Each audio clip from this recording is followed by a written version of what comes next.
Hey guys, tonight we're easing into one of those stories that makes you question everything you learned in school about Greek gods being all-powerful, all-wise, and generally too busy for sheep. Because tonight you find yourself on a sun-drenched hillside where Apollo, yes, that Apollo, is herding actual, fluffy, utterly confused sheep. The air smells like wild thyme and warm wool, and the sun, naturally, is a little extra golden because Apollo can't help himself. He's standing barefoot in a field, toga tucked high like he's trying to start a trend, spinning a shepherd's crook like he's auditioning for America's Got Talent, Olympian edition. You blink twice. No, you're not hallucinating. That's really him, sun god, plague bringer, oracle sponsor, now with added sheep. You, meanwhile, have absolutely no idea how you got here. That's okay. Happens all the time in myths. 1 minute you're dozing off, the next you're knee-deep in dry grass, watching a literal god try to convince a lamb to stop headbutting a bush. So, before you get comfortable, take a moment to like the video and subscribe, but only if you genuinely enjoy what I do here. And hey, tell me in the comments where you're tuning in from and what time it is there, just so we know how far this bedtime weirdness travels. Now dim the lights, maybe turn on a fan for that soft background hum, and let's ease into tonight's journey together. You're sitting in the shade of an olive tree and the leaves whisper just enough to make you feel like nature's eavesdropping. Apollo glances your way. He looks tired, not the exhausted kind, more like existentially weary, the way someone might after centuries of being taken too seriously. "So, you're the new assistant?" he asks, voice warm like honey with just a hint of cosmic sarcasm. You nod because what else are you going to do? Tell the sun god no, he sighs and waves his crook toward the sheep. Just make sure they don't roll into the river. Last time that happened, one of them got mistaken for a nymph and almost started a whole cult. The thing is, Apollo didn't always moonlight as a livestock intern. No, this gig is, let's call it court-mandated divine community service. A while back, like millennia ago, he made the rather impulsive decision to slay a dragon. Not just any dragon, mind you. This one was sacred. Like temple property sacred. Python, guardian of Delphi, who just happened to be squatting on Apollo's future real estate. Naturally, he vaporized the poor creature. Glorious beams of radiant destruction, screaming scales, very cinematic. And because this is Olympus we're talking about, the punishment was not go to therapy or apologize to the local ecosystem. Nope. Zeus sentenced him to 9 years of mortal labor, which is, in God terms, about as embarrassing as getting your credit card declined at a temple. Now, most deities in his sandals might have gone incognito, maybe taught pottery in some distant fishing village, but not Apollo. No, he strutted straight into Thessaly like a dramatic intern on day one, hair immaculate, flute in hand, and asked the local king, Admetus, if he needed a shepherd. And because this is myth, Admetus said yes. Not out of pity or fear, but because the guy genuinely needed help. Sheep were getting out of hand, and the local youths were more into wrestling tournaments than animal husbandry. Also, he might have sensed that this glowing stranger wasn't exactly from around here. That's how you end up here, in a sleepy meadow, shadowing the former golden boy of Olympus, now king of sheep poop and flute solos. The sheep, by the way, are deeply unimpressed. One is chewing on a sandal. Another keeps attempting to climb a rock and pose dramatically. You're starting to suspect they've absorbed Apollo's flair for theatrics. As the sun lowers, bathing the fields in apricot light, Apollo plucks a note on his lyre. You don't remember him having a lyre 5 minutes ago, it just sort of appeared. Typical. The melody floats through the air like a lullaby written by someone who's been both praised and cursed by millions. "I thought this would be humbling," he murmurs. "Not really to you." Turns out it's mostly itchy. You raise an eyebrow, silently asking why on Earth or Olympus he didn't just skip the dragon, avoid all this. He smirks.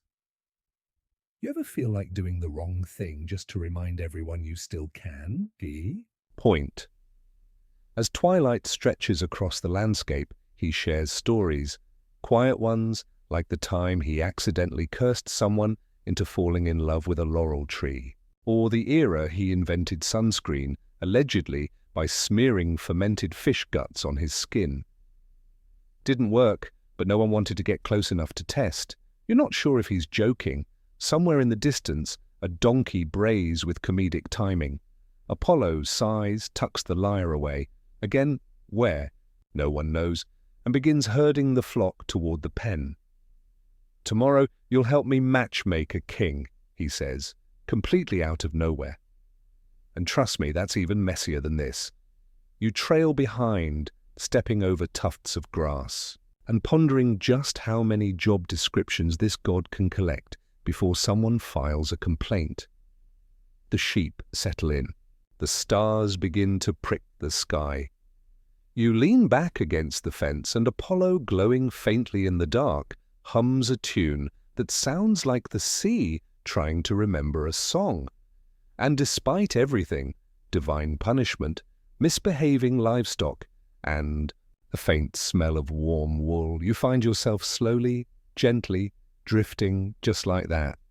Hey guys, tonight we're easing into one of those stories that makes you question everything you learned in school about Greek gods being all-powerful, all-wise, and generally too busy for sheep.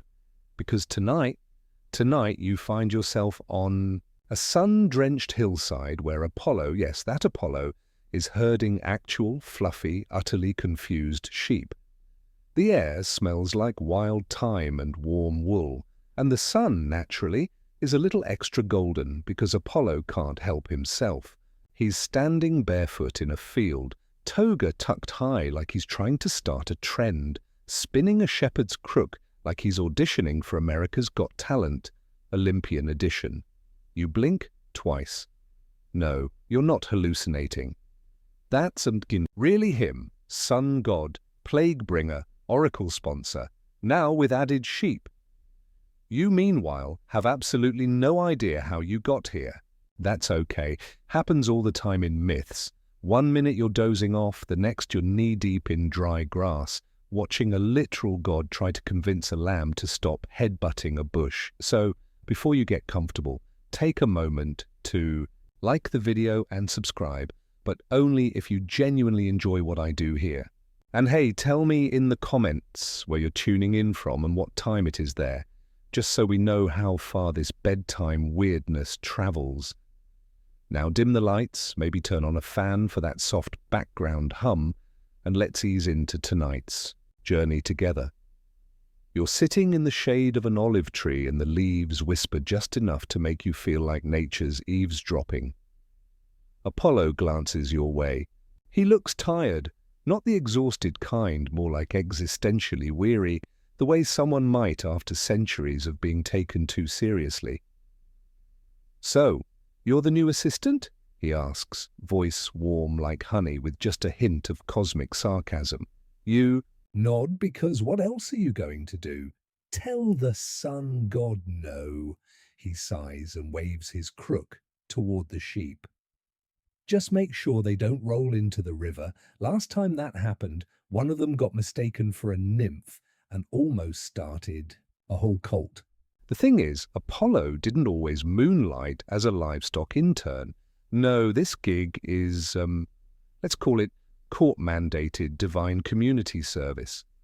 A while back, like millennia ago, he made the rather impulsive decision to slay a dragon. Not just any dragon, mind you. This one was sacred, like temple property sacred. Python, guardian of Delphi, who just happened to be squatting on Apollo's future real estate. Naturally, he vaporized the poor creature. Glorious beams of radiant destruction. Screaming scales, very cinematic. And because this is Olympus we're talking about, the punishment was not go to therapy or apologize to the local ecosystem. Nope. Zeus sentenced him to 9 years of mortal labor, which is, in God terms, about as embarrassing as getting your credit card declined at a temple. Now, most deities in his sandals might have gone incognito, maybe taught pottery in some distant fishing village, but not Apollo. No, he strutted straight into Thessaly like a dramatic intern on day one, hair immaculate, flute in hand, and asked the local king, Admetus, if he needed a shepherd. And because this is myth, Admetus said yes. Not out of pity or fear, but because the guy genuinely needed help. Sheep were getting out of hand, and the local youths were more into wrestling tournaments than animal husbandry. Also, he might have sensed that this glowing stranger wasn't exactly from around here.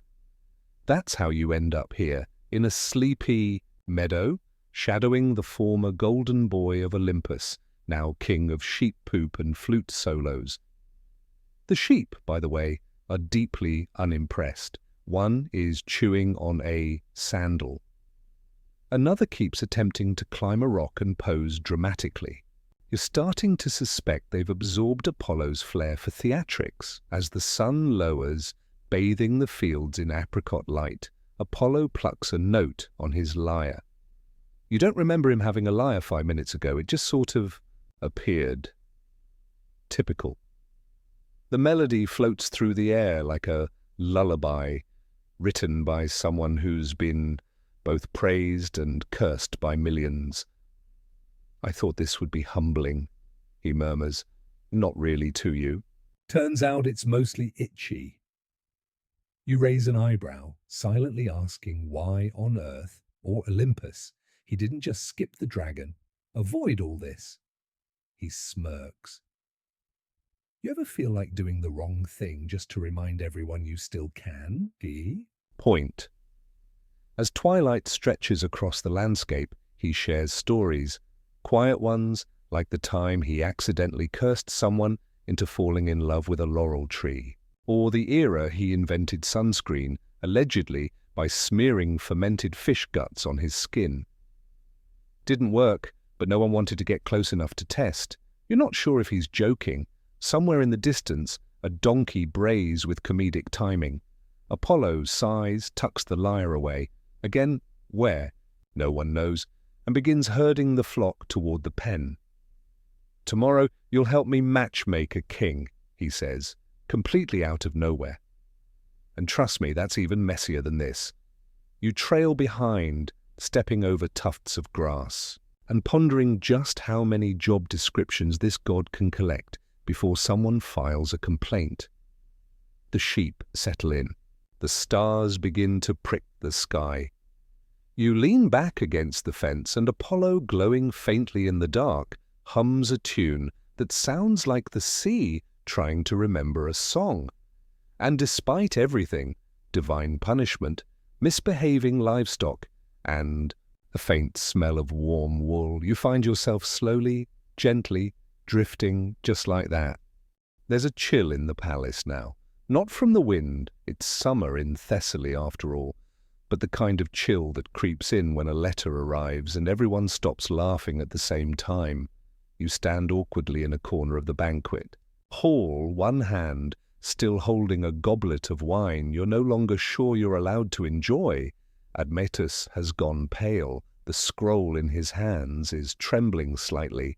Apollo reads it over his shoulder, brow furrowing deeper with each line. What's wrong? You ask, though you're already preparing yourself for something bad.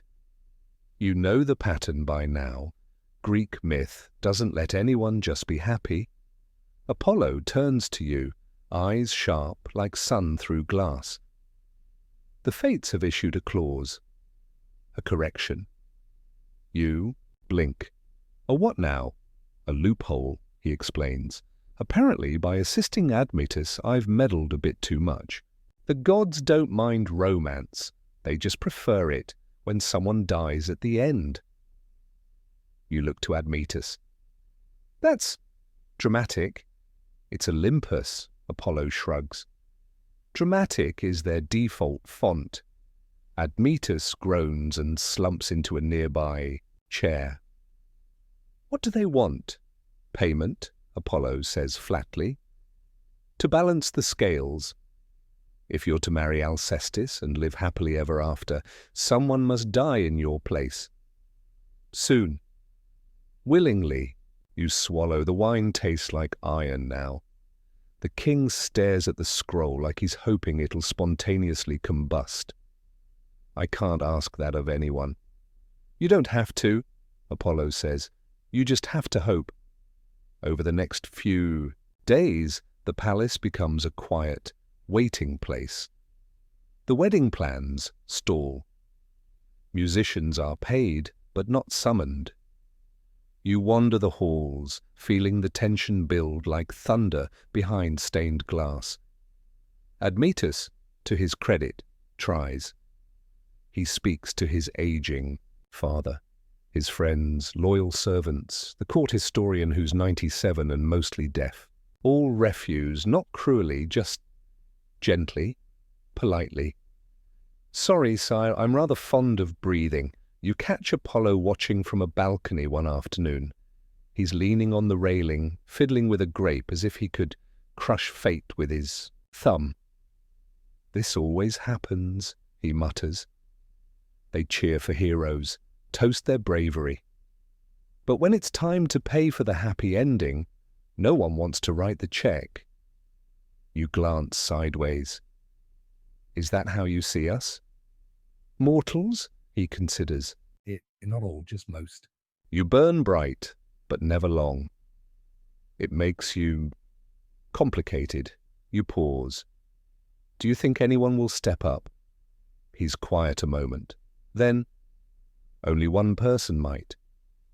You find Alcestis in the temple garden, kneeling beside a small statue of Hestia, goddess of hearth and home. She's not praying. She's just sitting very still, hands in her lap, like she's listening to something you can't hear. When she speaks, her voice is calm, even. So no one volunteered, you nod.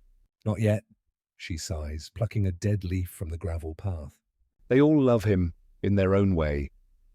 But love isn't always brave. You sit beside her. You're thinking about it. She doesn't answer right away.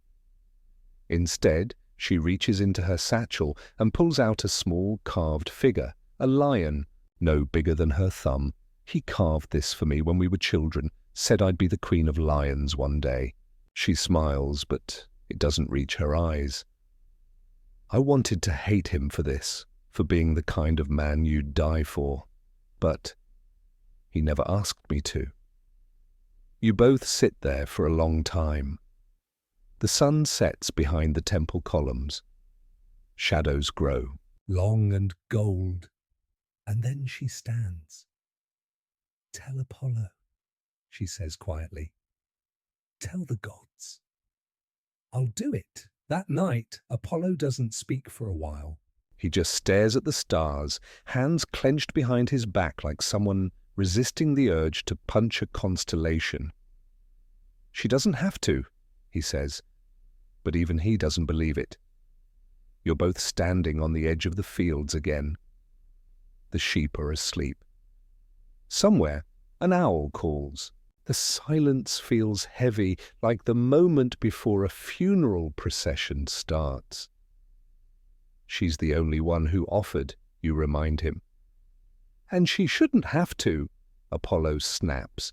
This was supposed to be his story, his risk, his reward. You, don't say it out loud, but you're thinking it. Maybe that's what love looks like. One person holding the price for another. And maybe Alcestis understands the rules of Olympus better than all of you, especially Apollo. Suddenly he turns toward you, We're going to fix this. Your eyes widen. We? He nods. I'm not letting another mortal die for the sake of divine symmetry. Not if I can help it. You sigh. You're going to break the rules again, aren't you? Absolutely. You glance at the sleeping sheep. One is snoring softly. And I thought being your assistant would be boring. Apollo smirks, then Looks toward the darkening sky. Tomorrow, we visit the underworld. You groan. Of course we do, because apparently when the gods send a death notice, the only logical next step is to argue with Hades. You've had some questionable mornings in your life, waking up in a stranger's olive grove, getting chased by a mildly possessed donkey, that one time you dreamt you were a fig tree, but none of them compare to this. Because today you wake up knowing you're about to march into the underworld with a god who once set fire to a village by accident and blamed it on solar flare. Apollo's already up, of course, he's always up, sitting on a rock, inspecting his fingernails, like this is just another stroll to the market. He doesn't look worried, but you've been around him long enough to know that when he gets too calm, something very chaotic is on the horizon. You rub your eyes. So the underworld, do we knock? Or Apollo shrugs. We'll figure it out. Perfect. The ancient Greek equivalent of winging it. The path to the underworld isn't some epic, lava-lined portal. It starts behind a neglected vineyard, down a rabbit trail of weeds and half-forgotten songs. Apollo hums one now, a quiet, eerie tune that seems to slow the air around you. Leaves stop rustling, insects hush. Even your thoughts start to walk more carefully. The entrance appears as a cave, choked with mist and shadow. Carved above the archway, faded with time, are the words, "All debts are paid here." Apollo gives a mock salute. Cheery as ever, you step inside. The descent is quiet, too quiet. No echoes, no breeze, just the soft crunch of dirt under your feet and the increasingly uncomfortable sense that you're being watched by things without eyes. Finally, you reach the banks of the Styx. The river glows faintly, like someone spilled moonlight into ink. The boatman, Charon, is already there, draped in his usual fashion. Think Halloween chic ghost meets tax auditor. He looks at Apollo, then at you. I assume you're not dead, he rasps. Not yet, you say, brightly. Humor feels safer than, say, honesty. Apollo steps forward. We're here on behalf of King Admetus and a woman named Alcestis. Charon doesn't flinch, but his grip on the oar tightens. She hasn't arrived yet. Exactly, Apollo says. And we'd like to stop that from happening. Charon lets out a long, low sigh, the kind that suggests millennia of dealing with divine paperwork. You know the rules. A soul offered is a soul claimed. Yes, yes, Apollo waves it off, but surely there's room for negotiation. A trade, perhaps. Charon turns to you. Are you the offering? Your mouth goes dry. No, just assisting. Then stand back. Mortals don't do well in the next part. The boat glides soundlessly across the river. On the other side, the underworld rises like a ruined temple, swallowed by night.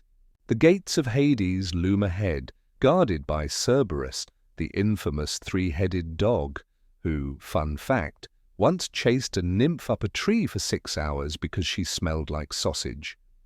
All three heads perk up at the sight of Apollo. One growls, another yawns. The third starts wagging its tail, which is frankly unnerving. Apollo tosses something from his satchel, a bone glowing faintly, probably not from a normal animal. Good boy, he says, and the gates open without argument. You try not to question the implications of that. Inside, the throne room of Hades is cold. Not ice cold, existentially cold, the kind of chill that seeps into your bones and reminds you of all the things you forgot to fear. Hades is exactly how you imagine him, if your imagination includes a terrifying stillness and cheekbones sharp enough to cut ambition. Beside him sits Persephone, regal and quiet, twirling a pomegranate seed between her fingers like it's a loaded dice. Apollo bows, sort of. "My lord, my lady," Hades raises an eyebrow. "Let me guess, you're here to undo a thread already." Woven, just adjust it slightly, Apollo says. A simple re-knotting, Persephone smiles faintly. You always did like loopholes, Apollo gestures to you. My companion and I propose an alternative. Alcestis offered herself out of love, a noble thing, but what if the balance could be restored differently? Hades steeples his fingers. "Speak quickly, I find living visitors exhausting." Apollo Straightens. Let her live. Take me instead. You blink again. What? Apollo glances your way. I started this. I helped Admetus. I meddled. Let me pay for it. Hades studies him in silence. Tempting. But I don't trade immortals lightly. Persephone leans forward. Then perhaps a trial? You and Apollo both turn to her. She's still playing with the pomegranate seed. Let them retrieve a soul from the borderlands. A wandering one, lost but not yet faded. If they succeed, Alcestis may return to life. Hades considers it, then nods. But if they fail, her soul is mine. The throne room falls silent. Apollo looks at you. Well, you sigh, you really... Don't do anything the easy way, do you? And just like that, you're both being escorted deeper into the underworld, toward the grey lands where forgotten souls drift like leaves on water. No turning back now. Somewhere above, the world's still. Thinks Alcestis is dying, but you're going to try to bring her home. You've never seen fog like this. Not the kind that rolls in at dawn or clings to mountaintops like a misty blanket, this fog thinks. It curls around your ankles like a nosy cat, stretches across the horizon in an endless, breathless hush. The borderlands, as Persephone called them, feel like a dream you're forgetting in real time. Soundless, weightless, memoryless. Apollo walks ahead of you, barely more than a silhouette now. Even his glow, usually warm and arrogant like sunlight, hitting polished marble, is muted here. Dull gold flickering like a candle with stage fright. You call out to him, but your voice lands at your feet like a dropped pebble. "This is where forgotten souls go," he says, without turning around. "The ones who weren't mourned, who didn't make it into songs, who never had temples." You squint into the distance. Faint figures drift through the fog, men and women and children with translucent eyes and half-formed limbs, flickering like old film reels. Some notice you. Most don't. How are we supposed to find one soul in all this? You ask, finally catching up to him. Apollo doesn't answer. He's staring at something. You follow his gaze. There, in the mist, is a woman sitting by herself on a broken column. Her hands are folded in her lap, and her head is tilted, as if she's listening to music only she can hear. It's Alcestis, or at least the echo of her. You take a cautious step closer. Her features are blurred, like watercolor in the rain. But there's a flicker of recognition in her posture, like a song that almost comes back to you. She's fading, Apollo says quietly. Not gone yet, but close. So what do we do? We bring her back, but she has to want to return. You frown. You're saying we can't just carry her out? Apollo shakes his head. The underworld doesn't deal in kidnapping, only choices. You sit beside her, unsure what to say to a woman who might not remember what dying felt like. "Hey," you say softly. "It's me, from the sheep farm." A flicker. She turns her head slightly. "That day we hid behind the olive trees because you didn't want to meet Apollo covered in grass stains." Her lips twitch. "Barely! You once said you wanted to be queen of lions, that lions protect what they love no matter the cost." She turns fully toward you now. Her eyes aren't empty, just deep, like someone still listening for their name. "You jumped into death for love. That's beyond brave." But now someone else wants to take your place. Her brow creases slightly. "Admetus didn't beg you to do this," you whisper. "And Apollo, he's willing to bargain with literal death to get you back. That's how much they love you." There's a tremble in her hand now, as if the idea of you is something she's struggling to hold on to. "I don't know if it's fair," you add, "but I do know this. Your story isn't finished. Not yet." Suddenly the air changes. A breeze sweeps through the fog. The drifting souls pause. Alcestis looks up like someone just called her name from a great distance. Then she stands. Not in a dramatic hero returns kind of way, more like someone deciding to leave a room they didn't realize they were waiting in. Her body begins to solidify. Light gathers at her fingertips. Color returns to her cheeks, faint and flickering, like sunrise through curtains. She looks at you, then at Apollo. "I remember," she whispers. Apollo steps forward, voice gentle. "Then take my hand." She hesitates. "What happens if I do?" "You live," he says simply. "And the balance is paid. What about you?" He smiles. "I've survived worse than paperwork." That's not exactly comforting, but hey, this is Olympus. She nods once, then reaches out, and just like that, the fog recoils. The silence shatters. The borderlands ripple like someone dropped a stone into eternity. A bell tolls in the distance. Low, final, but somehow forgiving. You're back on the banks of the Styx. No memory of walking there. Just poof, one blink, and you're back. Charon waits. Silent. Hades watches from the shadows, arms crossed. "I assume we're calling this a success?"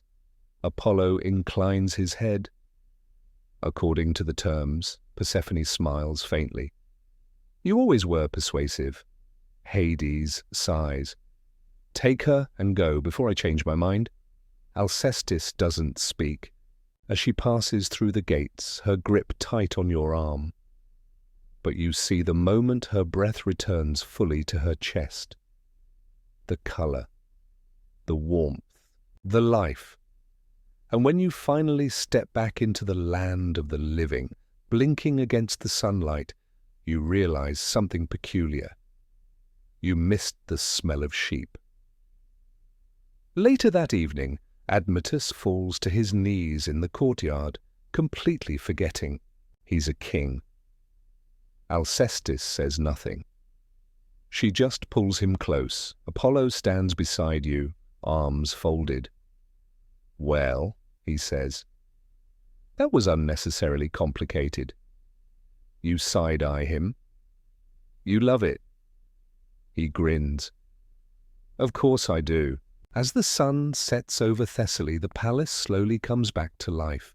Musicians tune their lyres, servants string up garlands, someone brings out the really expensive honeyed wine. The wedding is back on. You sit beneath a fig tree with a cup of something sweet and a head full of thoughts. You've walked through death, argued with gods, and convinced a soul to return. And somehow you're still just you. Almost, because now you know the rules of Olympus are negotiable. And that love, real love, sometimes demands a trip to the underworld. You wake up the next morning in a room that smells faintly of cedarwood, burnt bread, and the kind of expensive lavender soap that palace servants pretend not to judge you for using improperly. Your back cracks as you stretch.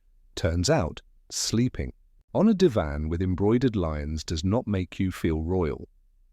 Across the courtyard, wedding preparations have entered day 2. That's right, day 2.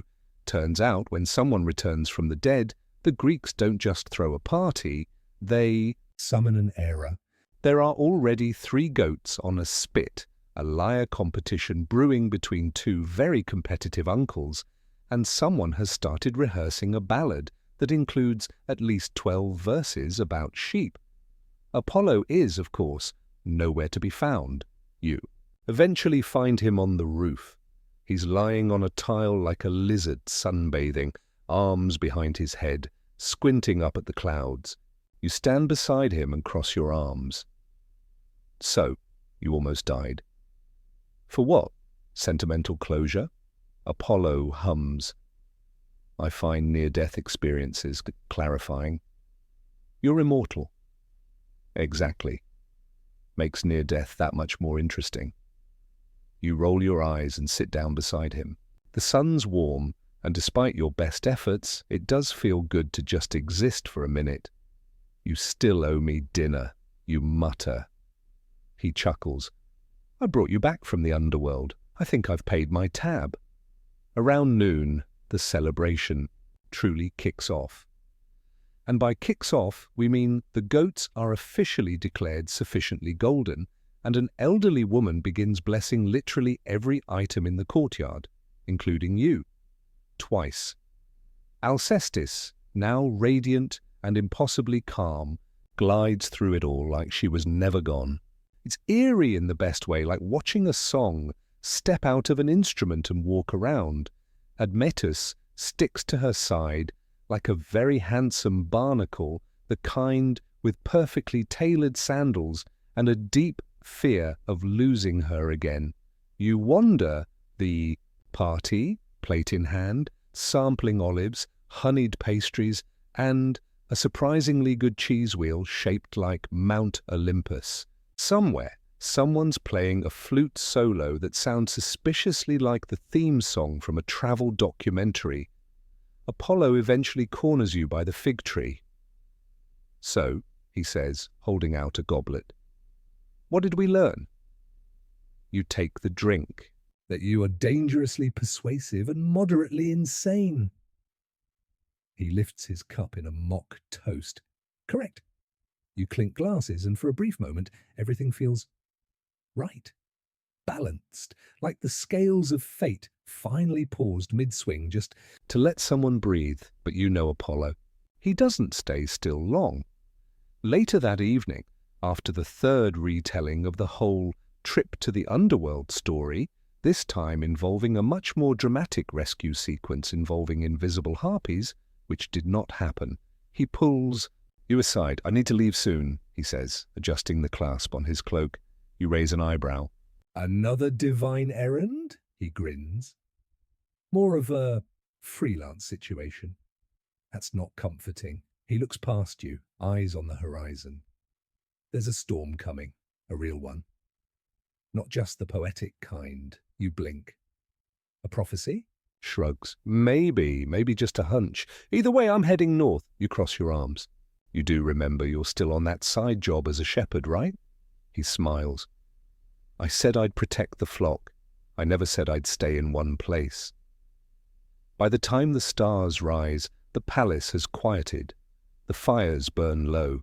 Alcestis and Admetus are dancing slow and soft under the cypress trees, swaying to a tune no one else hears.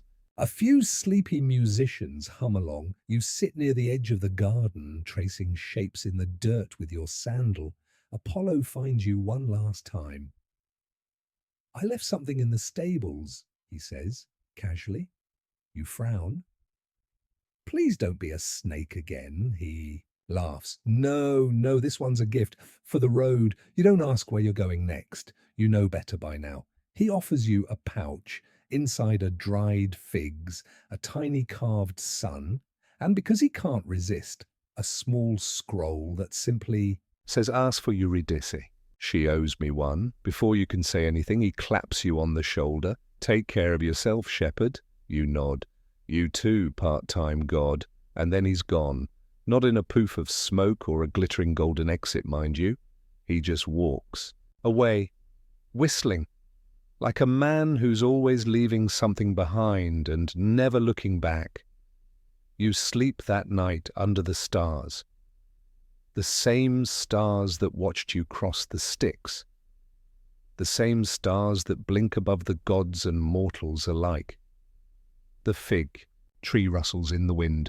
Somewhere nearby, a flute plays a lullaby. You don't dream of the underworld. You dream of olive groves and warm sun, of laughter and burnt bread, and a woman who came back from the edge. And in the morning, when the sheep begin to bleat and the palace stirs, you'll be ready to start walking again, because something tells you your story's not over. Not yet. The next morning, you're already awake before the sheep start bleating, which frankly feels like a personal betrayal. After all, you did escort a soul back from the underworld. You'd think the universe would let you sleep in at least once. But no, there's bleating, clanging, and somewhere in the distance, a lyre solo that's deeply off-key. You sigh, roll over, and stare at the sky. And that's when you realize Apollo's really gone. It's not dramatic. There's no scorched earth, no golden footprints. just absence. Like he was never here at all, except you know better. The sun feels different now, like it's a little more in on the joke. You eventually drag yourself up and head to the stables, remembering the gift he said he left. When you Arrive, you find it tucked behind a bale of hay, wrapped in faded blue linen with a tiny wax seal pressed into the shape of a lyre. inside, a scroll, a map, and a note that simply reads Northern Thessaly. Something strange with the river. Stay weird. You stare at it for a full minute, torn between laughter and the vague dread that only comes when a god gives you directions and absolutely zero context. Because rivers don't just go strange without divine interference. Still, you've come this far. The walk north is uneventful. For a while, the landscape rolls out like a soft green quilt. Olive trees here, wheat fields there, villagers wave. One woman gives you a pouch of almonds, muttering something about your sun-touched aura. You don't correct her. Free almonds. By mid-afternoon, you start to notice the change. The birds stop singing, the breeze dies, and the trees, usually chatty, creaking, rustling, stand still like they're holding their breath. Then you hear it. The river. It's not the gurgling babble of a happy stream. It's humming. A deep, low tone like a choir warming up. And underneath that, a rhythm, faint but constant, like footsteps or hooves. You approach slowly. The river isn't flowing.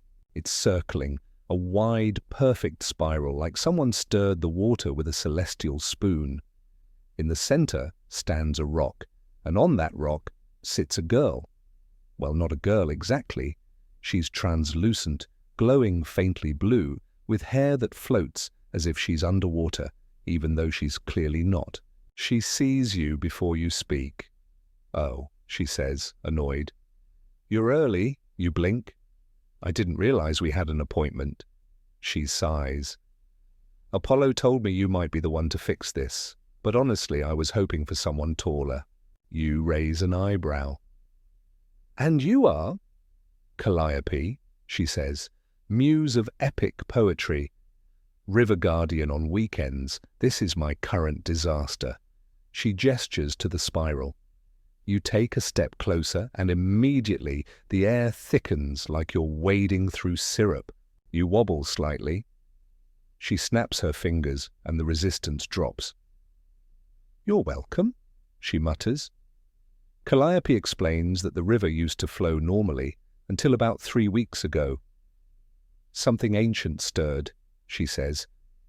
"Not evil, just very old, like a god woke up in the wrong era. And now the river won't listen. It keeps circling, pulling things inward. Animals, fishermen, stories." "Wait, stories?" She nods. "Rivers carry more than water. They carry memory. And when they spiral, they forget." You rub your temples. "So how do we fix it?" She shrugs. "Usually Apollo sings at it until it behaves. But he's off brooding somewhere." "Of course he is. Anyway," she continues, "I might have a lead. There's an old oracle in a cave up the ridge." She remembers the river before it started spiraling. If anyone knows what's wrong, it's her. You glance toward the dark smudge of hills on the horizon. "Let me guess," she speaks in riddles and requires an offering. "2 goats and a riddle off," Calliope says with a smile. "But I can help you cheat." The hike to the cave is as pleasant as any climb involving crumbling steps, aggressive wind, and one extremely judgmental crow. When you finally reach the entrance, you pause to catch your breath and adjust your shirt, which has somehow twisted itself entirely backward like a sentient toga. Inside, the oracle is already waiting. She's wrapped in layers of wool, her hair silver, her eyes sharp and glinting like polished obsidian. "You're late," she says, "despite you being told you were early earlier." "Chronology's a scam," you mutter. She smiles. True. The riddle-off is surprisingly civil. She asks what has no breath, but sings, no legs but runs, and no memory but forgets everything. You stare at her. "That's the river, isn't it?" She blinks. "Well, that was quick." You shrug. "I read the room. The real offering, it turns out, isn't goats. It's a memory. One you don't want anymore," she says. "But one that still weighs something, you think, then remember. A moment years ago when someone you trusted left without explanation. The way you stood in the doorway after they vanished, trying not to feel anything. The silence after the slam, you give it up." And the oracle nods. "Good," she says. "The river will remember itself now." When you return to the spiral, Calliope is already humming to it. Her melody coils around the current, weaving through the loops, and slowly, miraculously, the river straightens. It doesn't rush forward. It just remembers how. Calliope turns to you. "Not bad, shepherd," you shrug. "I'm learning." She gives you a tiny smile. "You might want to head east next. There's a town with statues that are starting to talk." You blink. "Is that a problem?" She just winks. "Depends on what they're saying." You shake your head and start walking. The road ahead is long and strange and full of talking statues, apparently. But you've dealt with gods and ghosts and rivers with identity crises at this point. You're just getting warmed up. Section 8, the road east, is dusty, winding, and, according to an elderly shepherd you pass along the way, haunted by whispering marmots. You don't know what to do with that information, so you nod solemnly and continue walking. The sheep you pass don't seem haunted, mostly just confused. One of them looks at you like it remembers something traumatic from a past life. You nod back. You get it. By the time you reach the outskirts of the next town, your sandals are coated in dust, your shoulders are aching, and you've developed a strong dislike for pebbles in general. But then you see the statues. They're everywhere. Not in gardens or temples like you'd expect, but scattered randomly. One leans against a tavern wall, arm mid-gesture like it was telling a story, and got turned to stone mid-sentence. Another squats in an alley, eyes wide, holding what might be a pie, and they're talking, not all at once, thankfully. That would be horrifying, but every few seconds one of them mumbles a line like, "He took the left fork and never returned," or "The olives weren't that bad," or your personal favorite, "Don't trust the rooster, he knows too much." You stop in front of a statue shaped like a fisherman, hand outstretched like he's reeling in an invisible catch. His mouth twitches. Then, it started with a song. You look around. The villagers don't seem alarmed. In fact, they avoid eye contact entirely and walk very, very quickly. You grab the nearest passerby. "Excuse me, why are the statues talking?" The man sighs. "Because the gods are bored again." And with that, he scurries off like a man who's had to explain divine nonsense too many times before lunch. You find the town square eventually, and more importantly, the local temple. It's dedicated to Hermes, god of travelers, liars, and that one guy who always shows up to parties uninvited, but somehow makes it work. The priest inside is young, nervous-looking, and polishing a sandal with far too much enthusiasm. "I don't suppose you know anything about why the statues are talking?" you ask. He flinches. "We're working on it." "What does that mean?" He gestures you closer. "It started 3 days ago, just after that bard passed through." You groan. "Of course it was a bard." "A woman," he continues, "name of Thessaly, said she was one of the muses, but honestly, she also tried to pay with a handful of figs and a hug, so we're not sure." You pause. "Did she sing anything while she was here?" He nods. "A song about memory and statues, and how even silence has a story. That's weirdly poetic. She rhymed heroic with diuretic. It was also weirdly poetic." You find Thessaly at the edge of the olive grove outside town, sitting on a rock and arguing with a pigeon. "No," you interrupted. "The chorus," she says. The pigeon coos angrily. She notices you and waves. Finally, someone with eyebrows. These birds don't appreciate nuance. You sit beside her. "I heard your song did something." She blinks. "Oh, that? Yeah. Sorry. I got carried away. Sometimes when a muse sings too close to something enchanted, like, say, a statue with a dormant echo spell, it activates weird feedback loops. And you didn't think that might be a problem?" She shrugs. "Problem or opportunity? Depends how you frame it," you sigh. "Can you undo it?" She tilts her head. "Maybe, but it's tricky. The magic's spread now. It's not just my song. The statues are sharing memories with each other, like gossiping granite." You pinch the bridge of your nose. "What do you need?" She grins. "A chorus." You blink. "I'm not singing." "Oh, I wasn't going to ask you. I've heard your humming." Rude. That night, in the square, a handful of musicians gather. Lyres, pipes, even a guy with a pot he insists is percussive. You stand awkwardly to the side while Thalia conducts. She starts singing. Not a melody this time, but a lullaby, gentle, threaded with old names and half-remembered tales. One by one, the statues begin to still. They don't freeze. They relax. That's the only way to describe it. Like the tension bleeds out of the marble, the fisherman lowers his rod. The woman with the pie smiles faintly, the one that warned you. About the rooster gives a thumbs up. You blink. "Did it work?" Thalia exhales. "For now. They're not talking, but they're listening. Which is better?" She turns to you. "You should head south next. There's a grove where dreams are growing on trees again. Very unseasonal," you nod. "Of course there is," she winks. "Tell Apollo I said hi if you see him, and that his fashion sense still needs work." You chuckle. "He'll be thrilled." As you leave the village, one of the statues murmurs softly.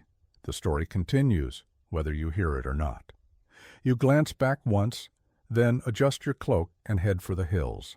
Somewhere ahead are dream trees and probably more gods making poor choices. But you've got a map, a pouch of almonds, and a name for yourself now. The shepherd who doesn't stay put. The path south is quieter than the ones before. Not silent, just softer. The wind seems to sigh instead of whistle.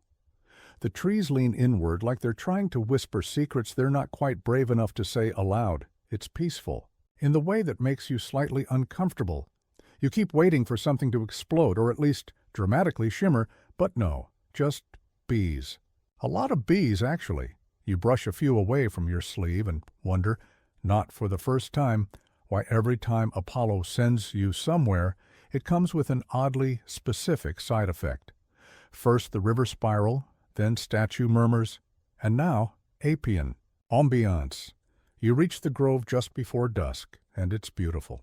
Not in the way temples or sunrises are beautiful, but in the way dreams are when you first wake up and can still remember them. The trees are slender, pale-trunked, with leaves that shimmer like silver threads, and hanging from the branches, not fruit, not flowers, dreams. They look like bubbles, each one softly glowing, floating just slightly off the branches.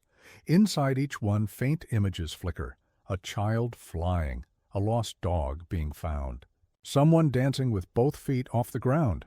You reach out, instinctively, and the closest dream moves just out of reach. Smart. You step further in, and that's when you see her, a woman curled at the base of one of the trees, arms folded, snoring, gently. Her hair is full of twigs, her robe stained with what appears to be nectar.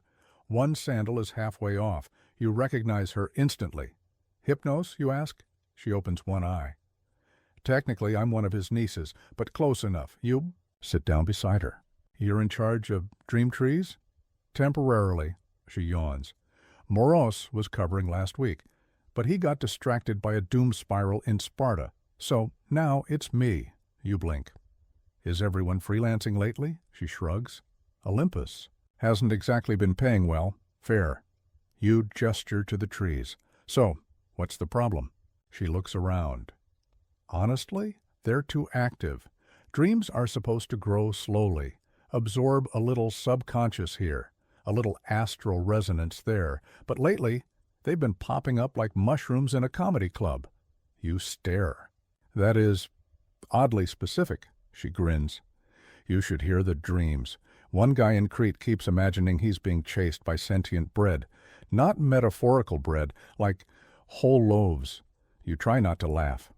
You fail, she continues. Something stirring in the dream field, probably divine, possibly annoying, almost certainly musical. You groan. Let me guess. Apollo? She tilts her head. Or one of his brothers? Dream interference does run in the family, you sigh. What do you need me to do? She sits up and stretches, her joints cracking like old tree branches. You need to climb one of the older dream trees, pick a fruit, then sleep under it. Let it show you where the interference is coming from. Why me? She smirks. Because I'm terrible at climbing, and you have protagonist energy. The tree she points to is older than the rest. Its bark is etched with faded symbols, some familiar, others shifting every time you blink. You scale it slowly, carefully, feeling the dream bubbles part, like fog around you. Near the top, you find one that calls to you, not literally. It just feels right. Warm, buzzing faintly with something like music but too distant to name. You pluck it. It doesn't burst. It sings just once, a tiny high-pitched hum that settles into your bones like a lullaby you forgot you knew. You climb down, curl beneath the trunk, and close your eyes. The dream doesn't feel like a dream. It feels like a memory you never lived. You're walking through a golden field, except the grass is made of light. The sky above you shifts from stars to clouds to fireflies. In the distance, you see a figure, tall, glowing faintly, tuning a lyre made of starlight. You approach. He doesn't look up, but he speaks. You again. You blink. Me? Apollo. Finally turns. He looks tired, not physically, but cosmically, like someone who's run too many marathons across too many realities and just wants to nap under a cloud. This isn't my doing, he says. Not exactly. You fold your arms. The dream trees say otherwise. They're wrong, he murmurs. It's not me. It's the remnants of me. Echoes from when I used to dream loudly. You frown. You can't just stop dreaming. That's like divine law, Apollo chuckles. I'm trying to be something else for a while. Quiet, small, invisible. You squint. You're literally glowing. It's low glow, he sighs.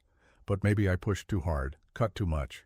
The dreams, the music, they're leaking out where I tried to bottle them in. You sit beside him. So what now? He shrugs.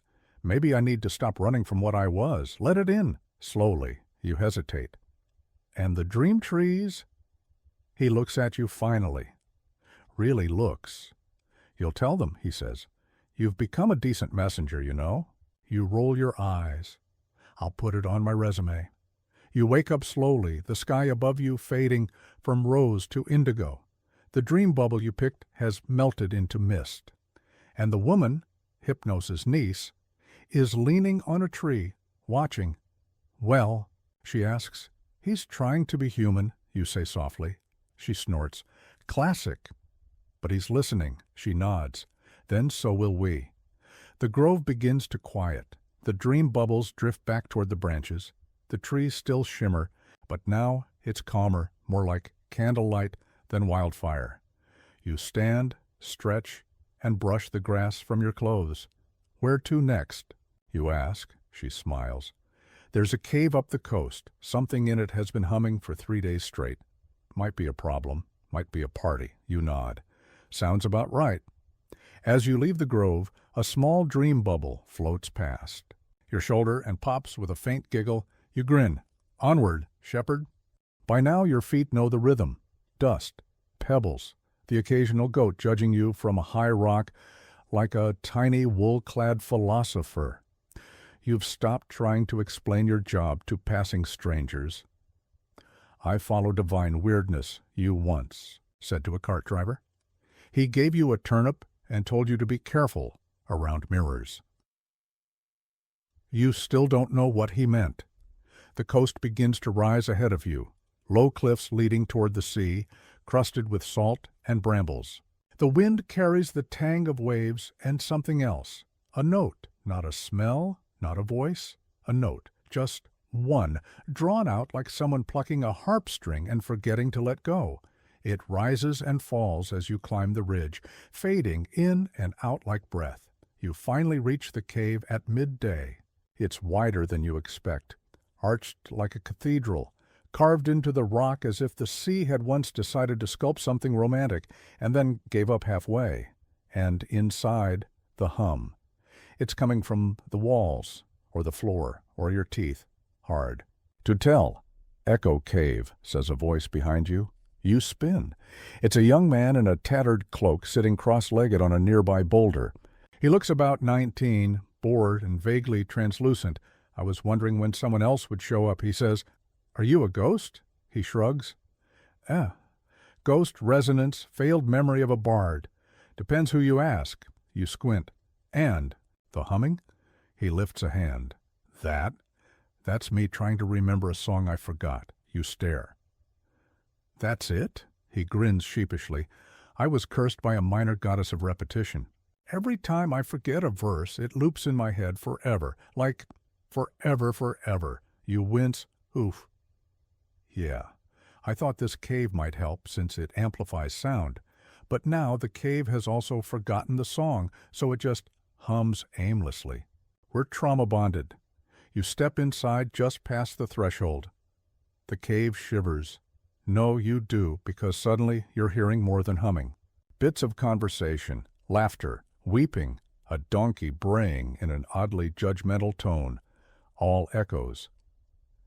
People have been yelling in this cave for centuries, the bard ghost explains. The stone keeps all of it. Poor things trying to find harmony. You touch the wall. It's warm.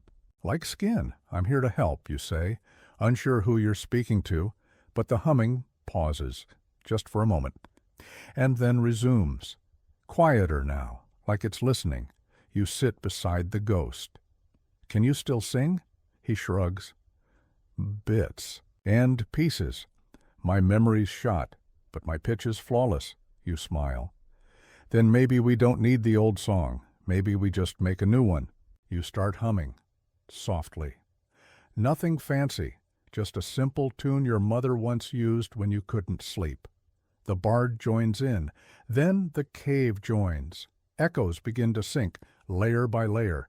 A child's giggle fits perfectly into a descending scale. A whispered prayer becomes the bridge. The donkey somehow manages harmony. It builds, not louder but deeper, like a river swelling. You don't conduct, you just let it happen. And when it's done, when the final hum fades into the stones, you feel it. Quiet, not silence. Something. Better. Peace. The ghost leans back, smiling. That's the first rest I've felt in centuries. You help him to his feet. So.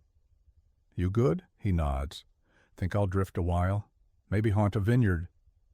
You'll make a great vintage. Bows, then flickers out like a lantern sighing. You step outside. The sun's lower now, painting the waves in gold. The cave behind you hums once, softly, like a farewell, and goes still. There's someone waiting at the edge of the cliff. You recognize the robe first. Blue, trimmed in silver. It billows without wind. The figure turns, and there he is again, Apollo. Hair too perfect, smile just slightly sad. You've been busy, he says. You shrug. So have your side effects, he chuckles. I'm learning. Letting go of things I used to hold too tightly. Some of them keep echoing anyway. You sit beside him. The cave's okay now. It's not quiet, but it's calm. That's better than most of Olympus, he says. You look at him. You ever miss it? The worship, the temples, the statues, shaped like your jawline? He tilts his head. Sometimes, but I think I miss being listened to more than being praised. You nod. That's fair? There's a pause. A gentle one. The kind you can lean into. Apollo looks east. There's a city where they're building a temple from old songs. I want to visit it. Need company? He smiles. No, you've got another stop first. You raise an eyebrow. Let me guess. Something weird. He grins wider. A spring where the water flows uphill? Possibly cursed. Definitely scenic. You stand. Of course. He claps you on the shoulder. You've done well, shepherd. You sigh. Still not an actual shepherd. He winks. Details. As he vanishes in a shimmer of light and melodrama, you mutter, show off. But you're smiling. The wind picks up. You turn south. The road waits, and somewhere ahead, water climbs the sky.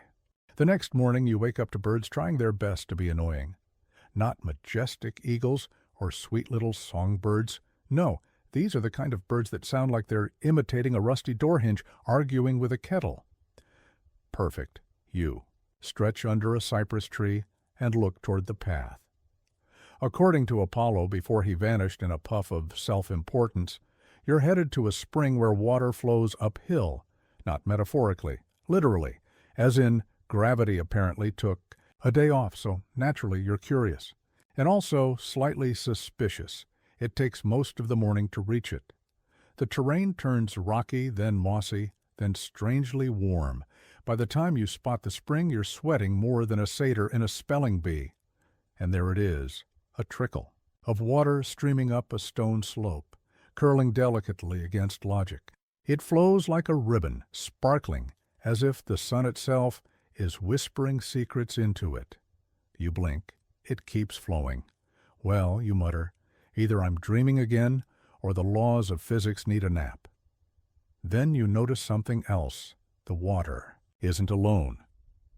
Beside the spring, sitting cross-legged on a flat stone, is a young girl, maybe 12 or 13, hair tied in chaotic braids, a tangle of flower crowns on her head, and a stick in her hand that she's waving like a conductor.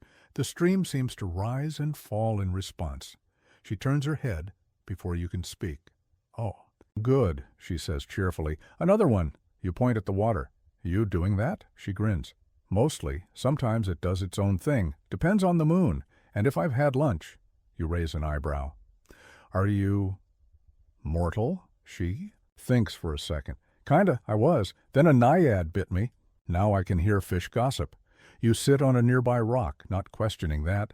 You've long since surrendered the idea of normal.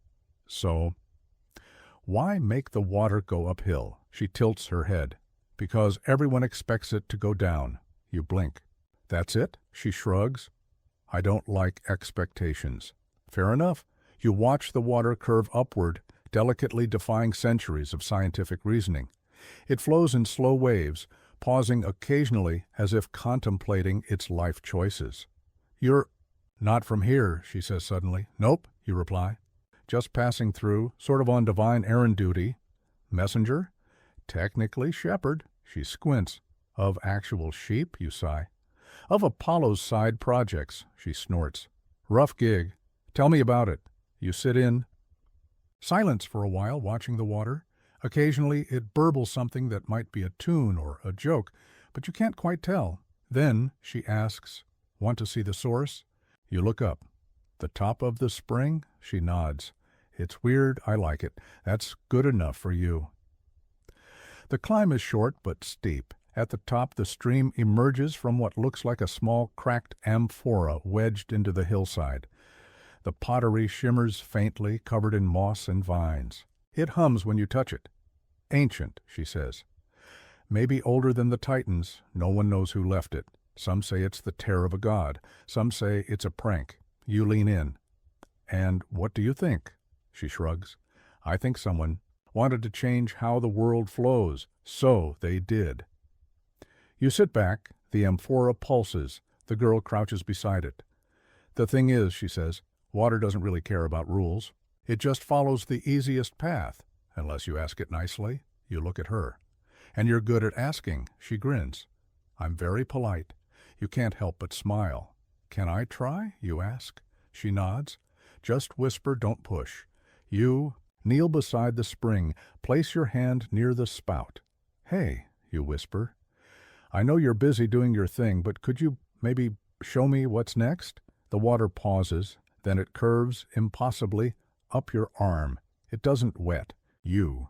It just flows along your skin like cool light. And then, images, not clear ones, flickers, a temple built from sunbeams, a sleeping lion under an olive tree, a harp with no strings, still humming a lullaby, and a road, winding, dusty, marked with sandals like yours. The water slips away, returns to its path. You exhale. Okay, that was new. The girl nods. It does that sometimes. Shows stories that haven't happened yet. Is that safe? She snickers. Probably not. You both laugh. As you start down the hill, she stays behind, waving. Come back if you find anything weird. The fish love gossip. You call back, I'll bring stories. The spring continues flowing up, singing its strange, silent melody. And you feel, oddly enough, lighter.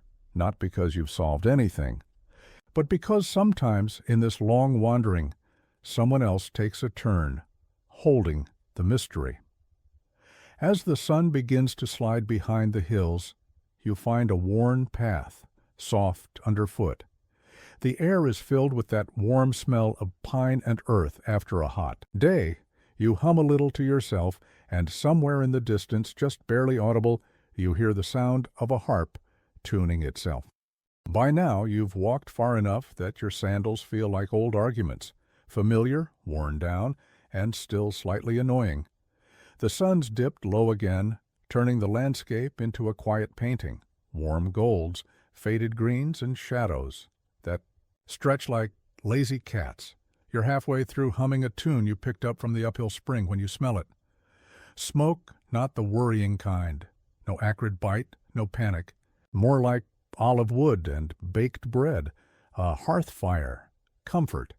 You follow it without really meaning to, winding your way into a grove where fig trees lean in like gossiping ants. At the center, tucked into a fold of the hill, is a small stone house.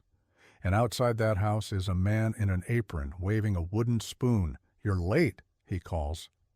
You freeze. Do I know you? Nope, he says, grinning. But I figured someone would show up. The stew's ready. You hesitate. Then your stomach, traitorous and loud, growls like a Nemean lion with performance anxiety. So you step into the clearing. The man, round-faced, gray-bearded, with arms like barrels and laugh lines so deep you could store olives. In them, gestures to a low bench. You look like you've been arguing with the gods, he says. You sit. Close. I've mostly been cleaning up their side projects. He nods solemnly. Worse? He ladles stew into a clay bowl and hands it to you. It smells like thyme, lamb, and 1,000 family stories. I'm Philo, he says. I cook for those passing through. You pause with a spoon halfway to your mouth. Is that a job? He chuckles. Only if you think hunger is a kind of curse. Fair. You eat in silence for a while, the kind of silence that doesn't need filling. There's something deeply comforting about the way he moves. Not slow, exactly, but careful. Present. As the bowl empties, he sets a jug of water beside you and sits across the fire.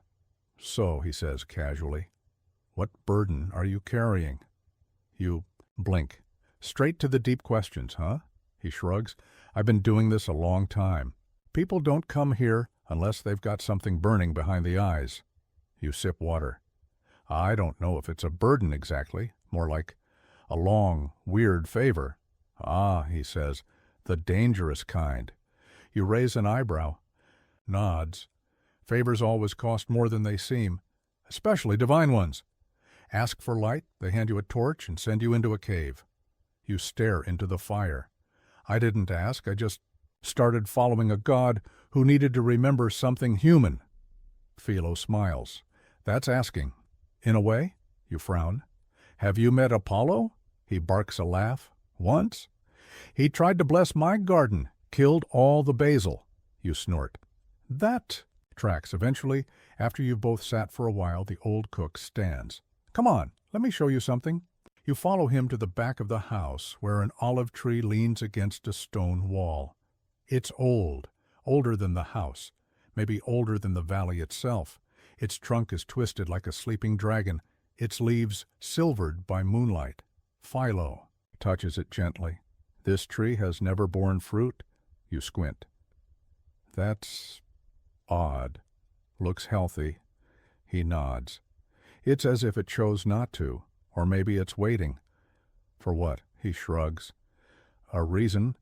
He kneels and presses a hand. To the roots. Some say this tree remembers, that its roots reach so deep they touch the forgotten parts of the world. You crouch beside him. There's a hum, soft, like wind in a clay flute. It's been holding something, he murmurs, but not for me. You touch the bark, and you see, not clearly, not like the spring, but flashes.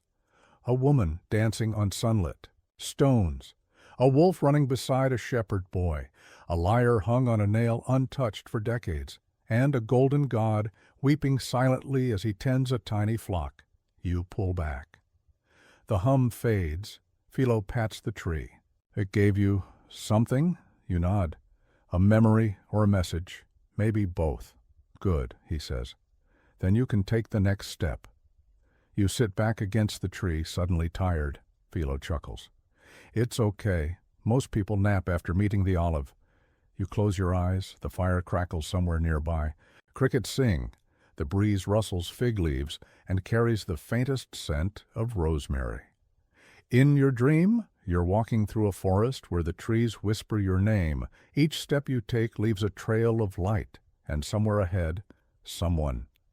Maybe Apollo, maybe not, is calling you forward, not loudly, not urgently, just waiting, patient, ready. When you wake, the sky is pale with dawn. Philo is gone, but your pack has been restocked and your path marked with little stones shaped like stars. You smile and walk toward the rising sun. The wind whistles low as you step away from the forge.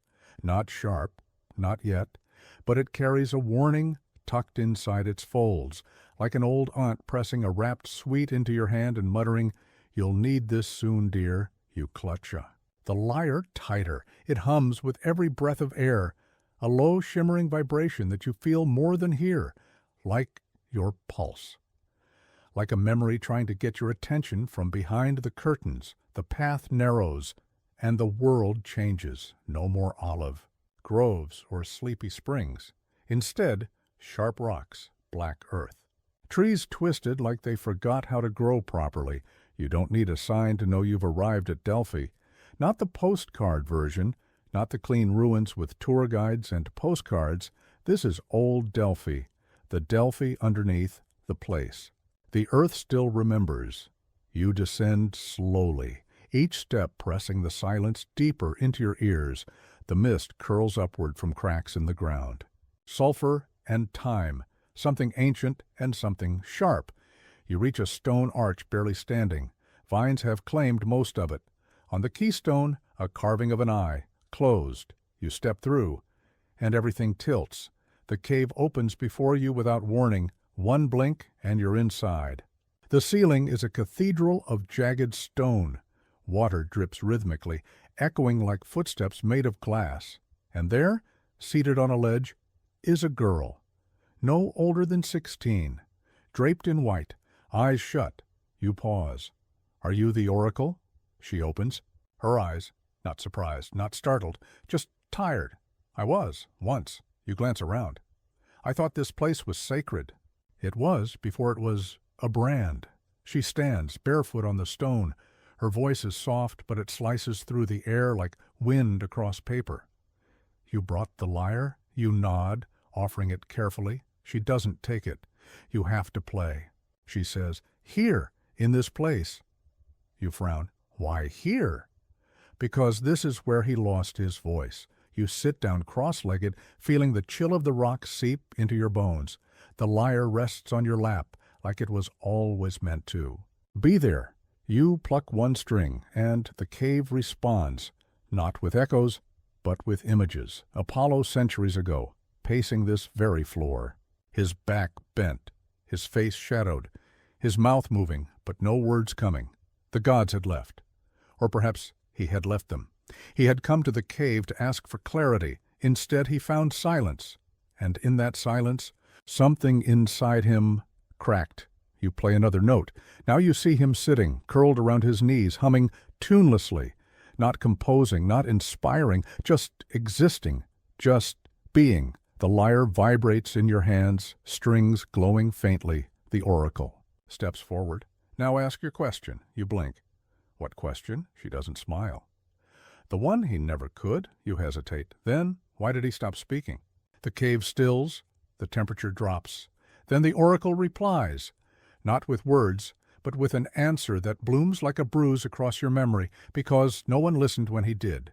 The god of prophecy had shouted, sung, whispered, but people only heard what they wanted, only what fit, only what comforted. So he stopped and started again as a shepherd, because sheep don't pretend to understand. They just listen. You sit in the silence for a long time. The oracle does not move. Her eyes are closed again. You rise gently, tuck the lyre away. At the mouth of the cave, just as the light begins to bleed in from the world above, she says, "He never left entirely. He just changed shape." You glance back, but she's gone. Only the drip of water remains. You step out of the cave and feel the world open back up. You've got a lyre with a soul, a memory that no longer hides, and one last thing to do. The road back feels different.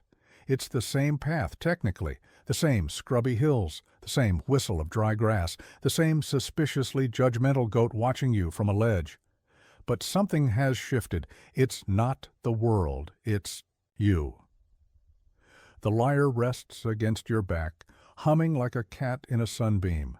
Not loudly, not insistently, just there, present.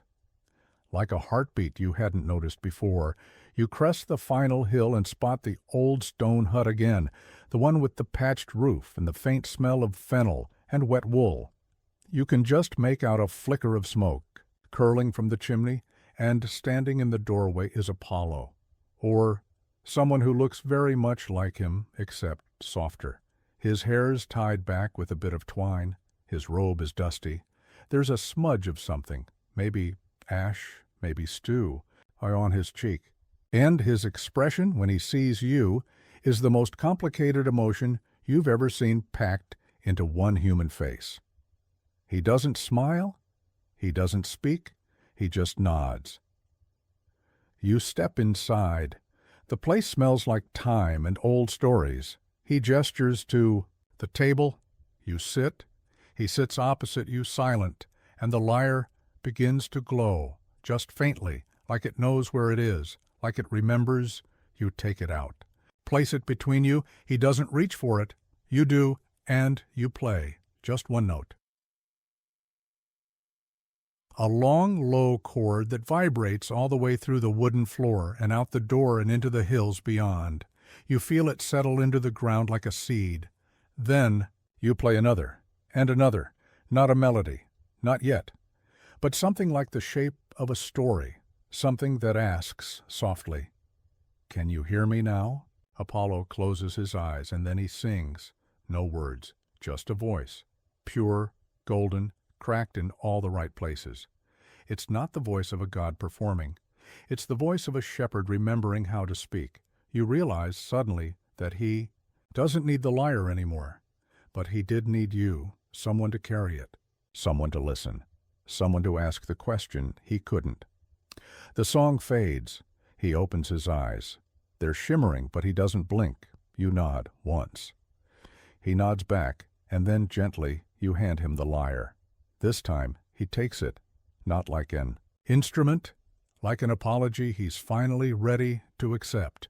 You leave the hut before nightfall. You don't look back. You don't need to, because the air around you feels settled somehow, like a book with its final page turned, like a god who, for once, doesn't need to be worshipped, only understood.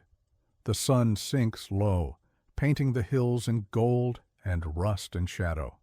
Your footsteps grow softer. The wind hums in a key you recognize. Now, and as you walk, you realize there's no grand reward waiting, no ceremony, no final reveal, just peace, just quiet, just the knowledge that sometimes the hardest thing a god or a personess can do is listen. And tonight they did. The path fades behind you. The breeze slows. The world softens. A warmth settles behind. Your eyes, gentle and inevitable, like sleep pulling you toward its quiet shore. So you let it. You let the story drift backward. Let the cave dim. Let the forge cool. Let the sheep bleat faintly, safely, somewhere behind the hills. Let Apollo sing. Alone. Let the lyre rest. Let the night have you, just for now. End of script. Sweet dreams.